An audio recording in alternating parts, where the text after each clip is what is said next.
في حاجات لاحظتها في انميات كتير وهي انميات الاكشن بالتحديد، بس انا مش عارف هي دي حاجه حلوه فعلا ولا حاجه وحشه. فتيجي نشوف. نبتدي باول حاجه وهي الانتقام. فكره الانتقام في حد ذاتها مش موجوده في الانمي، يعني بيحسسك الانتقام دوت حاجه وحشه، انت المفروض ما تعملهاش، مع ان من الطبيعي ان لو حد مثلا قتل حد انت بتحبه فهتنتقم له، يعني ده طبيعي. لا ازاي يعني؟ لازم كل شخصيه في الانمي تقلب عمرو خالد، بيحبوا بعض، نتيجي نتعايش.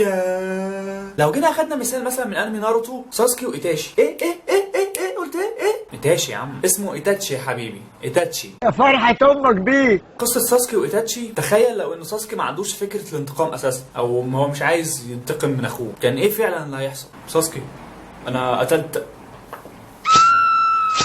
قتلت ابوك وامك، وعايزك لما تكبر تحقد عليا وتنتقم مني.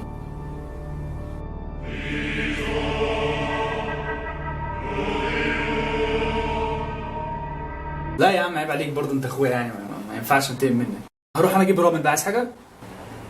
اجيب لك معايا؟ ما عملش معاك اي حاجه ابدا وشرفك يا معلم. ونروح لتاني حاجة وهي المطر. يا مطر يا رخي. اي لقطه حزينه في اي انمي لازم الدنيا تمطر، دي اساسيات انمي، دي بيسكس لاي انمي حزين عايز يتعمل. بس دي انت بتلاحظها ازاي بقى؟ اول حاجه تكون الدنيا ضلمه بالليل، تاني حاجه شخصيه من شخصيات الانمي تموت، تالت حاجه البطل اللي بيعمل كده.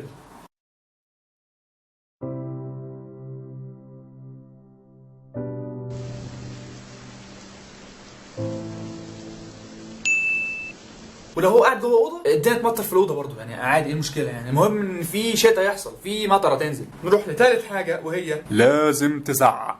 كاميها ميها. جميل يا فنان، جميل. عايزين بس الصوت يعلى يعلى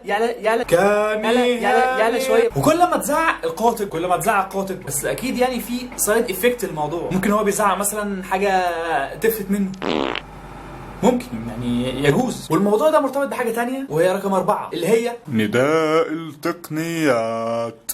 بس دي بتبقى حاجه حلوه في معظم الانميات، يعني دي بيحسسك كده يعني. شارينجان. ايه يا اسطى؟ شارينجان عايز ايه يا عم؟ عايز انشط الشارينجان. طيب يعني لما تناديني هتنشط، يعني ما تنشطها يا سيدي. راسينجان. لا حول ولا قوه الا بالله. ناس عبيطه ولا ايه؟ هيودونا في داهيه على فكره. ايه؟ طب ما بقى حاضر، هيبقى في جزء تاني المفروض للحلقه الغريبه دي.